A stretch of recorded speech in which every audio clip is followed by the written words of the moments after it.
classmates. Good afternoon, ma'am. So, our topic for today is lesson 13, which is the characteristics of teaching material. So, I am Jacqueline Isidro, your reporter for today, or for this afternoon. So, sa lesson 13, it says here that Little John and Wendell, 1989, argue that materials have a hidden curriculum that includes attitudes towards knowledge, teaching, learning, role, and relationship of the teacher, student, and values and attitudes related to gender, society, and etc. So, sabi daw dyan, sabi ni Little John and then ni Wendell, noong 1989 is yung materials daw is meron siyang hidden curriculum. Ibig sabihin, yung mga materials is meron siyang mga hidden agenda when it comes sa pagtuturo sa atin.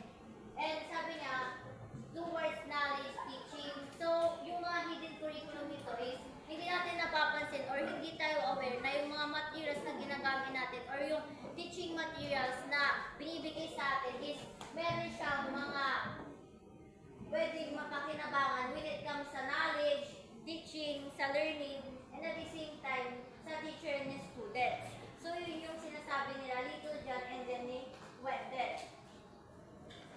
So, materials have an underlying instructional philosophy, approach, method, and content, including both linguistic and cultural information. So, yun nga, yung materials daw is meron siyang underlying instructional philosophy. Ibig sabihin, every materials is meron siyang purpose or meron siyang gamit. Meron siyang pakinabang sa bawat isa sa atin. And approach, method, content, including both linguistic and cultural information. So, yung isang teaching materials yung isang teaching materials is meron siyang both linguistic and cultural information. Di ba pag yung materials kasi, nagbibigay siya ng information, not always na yung mga kailangan na nating information. Dun sa materials yan is included din yung mga linguistic at the same time yung mga cultural information na naibibigay sa atin. So, sabi naman ni Clark noong 1989 din is that communicative methodology is important and is based on authenticity, realism, context, and a focus on the learner. Most people associate the term teaching materials only with course books because that has been their main experience of using teaching materials. So, pag sinabi kasi natin na, sabi dyan, most people associate the teaching materials. When we say kasi na teaching materials, ang naiisip agad natin is books lang. Ang ginagamit lang ng teacher para magturo is libro. Pero not always. Because, sabi nga dyan, main experience of using teaching materials. However, in fact, the term can be used to refer to anything which is used by teachers or learners to facilitate the learning of the language. So, it means to say that when we say teaching materials, hindi lang siya laging tumutukoy sa books. Kung hindi, pag sinabi natin teaching materials is tumutukoy siya sa mga gamit na ginagamit ng teachers when it comes sa pagtuturo. Not always the teacher, but also the learners, yung mga ginagamit nila. So, pag tinawag natin teaching materials is hindi lang siya books. Kung hindi, for example, yung mga PowerPoint presentation, matatawag din natin yung teaching materials. Laptop, cellphones, mga teaching materials yon. Because those materials is ginagamit ng teacher para ma-facilitate yung mga estudyante kung nakaka-cap up ba sila dun sa mga tinuturo ng teachers. So dito is lagi natin tatandaan na the term teaching materials is not always about the books or the reference books or course books. Because the word teaching materials is marami siyang mga sangay-sangay. So yun yung sinasabi ni Clark noong 1989. So, these are the related to that materials can be classified into some types as follows. So, yung teaching materials is, ito yung mga, kumbaga, subtype niya or subtopic niya. So, number 1 is printed materials. So, from the word itself, printed, ibig sabihin print siya, naka-print.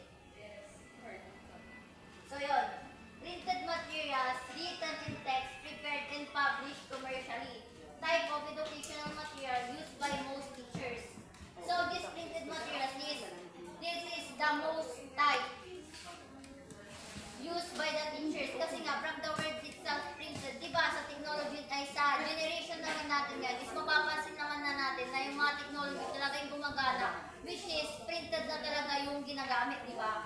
So, bihira na rin yung mga nasulat talaga. So, yung mga materials na binibigay sa atin is printed na siya. So, examples of printed materials is also the textbooks. Di ba? As you can see naman, yung textbooks is hindi siya nakasulat, di ba? Printed na siya. So, another is workbooks, magazines, newspapers, reference books, and other types of books. So, when we say printed materials, ibig sabihin nakaprint siya. Printed nga siya. And, syempre, other types of books. Kasi nga, di ba, karamihan sa books is printed siya. And, syempre, commonly, newspapers. Kasi, di ba, lahat naman ng newspaper, nakaprint na siya ngayon.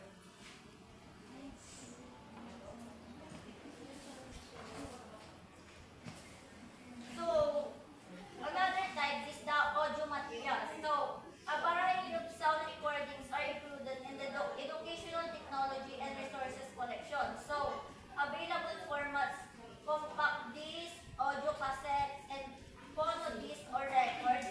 Included in these collections are sound effects and production music, including some royalty-free titles, dramatic readings, poetry, speeches, plays, audiobooks, and various genres of music. So, from the word itself, audio materials, ibig sabihin, naka-include dito yung mga naririnig natin. Audio, yung mga music, cassettes, mga ganon. So, di ba, yung cassettes kasi, di ba, parang hindi na siya familiar ngayon. Hindi siya nagagamit Yes, ngayon. hindi na siya nagagamit ngayon. Pero, kung tatanungin natin yung mga tita, mama, papa natin, yung mga lolo't lola natin, is meron talaga silang radyo na, Tapos cassette yes, igagamit. meron silang nilalagay I-insert doon na cassette. Yes, meron silang ini-insert doon na cassette. So, kasama doon yung sa audio materials. And at the same time, di ba ngayon, familiar na rin sa atin yung mga recordings, di ba? Yung mga yes, kasama yung DVD kasi nagbibigay siya ng audio. And yung records, kasi di ba, makikita natin yung mga artista is talagang gumagamit sila ng recording, di ba? Even us, di ba, gumagamit din tayo yung recording. So, another is yung music. Siyempre naman, familiar na tayo sa music, di ba? And isa yun sa mga ginagamit ng teachers when it comes sa pagtuturo din. Lalo na pag ang subject nila is mape or music. Di ba talagang napaparinig sila ng music? Naalala ko nung way back, grade 10 kami.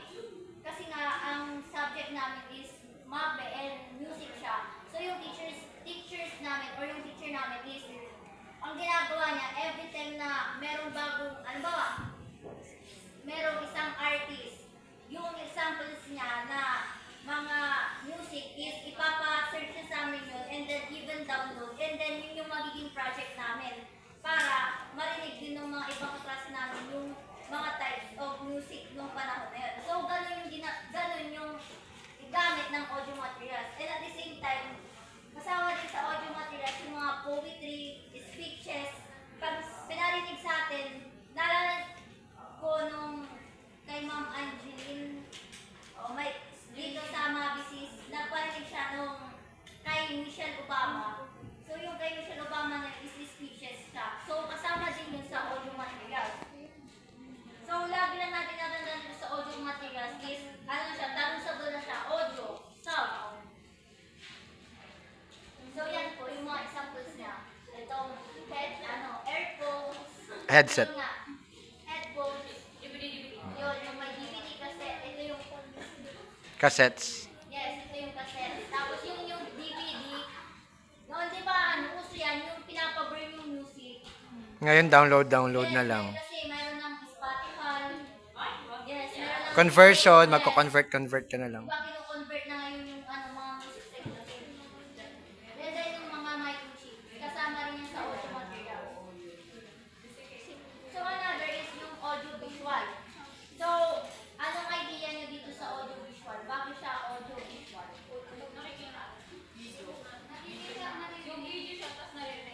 Yes, yun, tama. Perfect. Naririnig siya, at the same time nakikita siya. Kaya audio visual.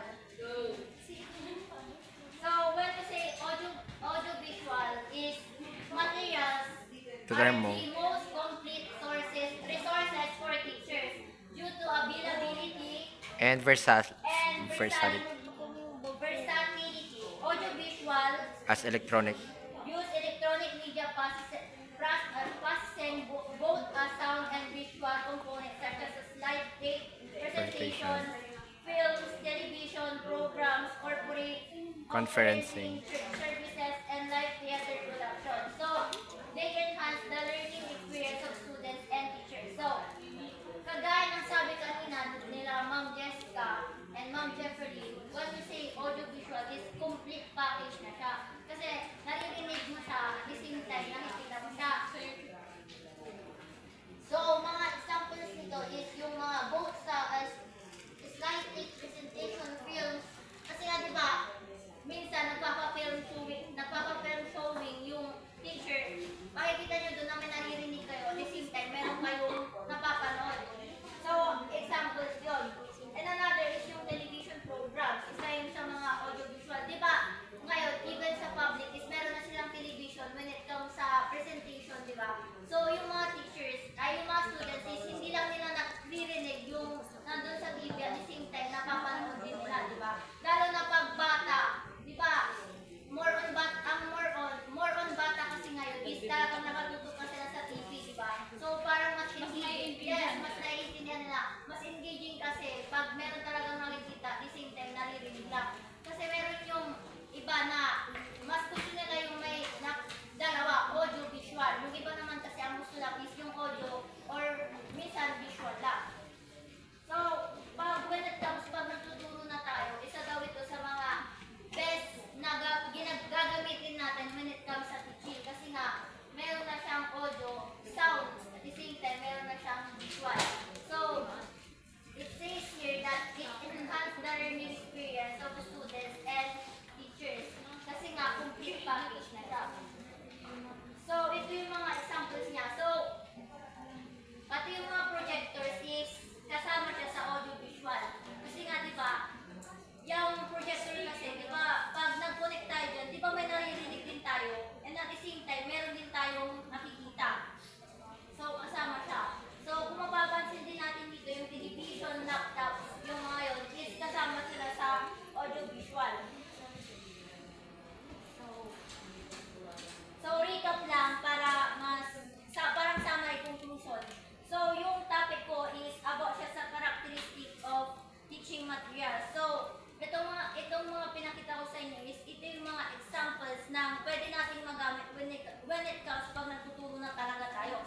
So, isa sa mga pinaka-best na gagamitin daw natin is itong audio-visual kasi nga meron na siyang audio at the same time meron na siyang sound. And dito sa topic ko is pag narinig natin yung word na teaching materials is hindi lang siya tumutukoy sa libro or book reference na ginagamit ng teacher. Kung hindi, pag sinabi natin teaching materials is marami siyang mga branches, mga ginagamit ng teachers, mga iba't ibang gamit na ginagamit ng teachers when it comes sa pagtuturo at the same time to facilitate the learners, kagaya ng mga projectors, laptop, cellphones, PowerPoints, and many others. So, yun yung mga highlight itong topic ko. And a good teacher is, diba, alam mo dapat makicommunicate sa students mo and at the same time, alam mo dapat yung mga gagamitin mong resources para sa kanila.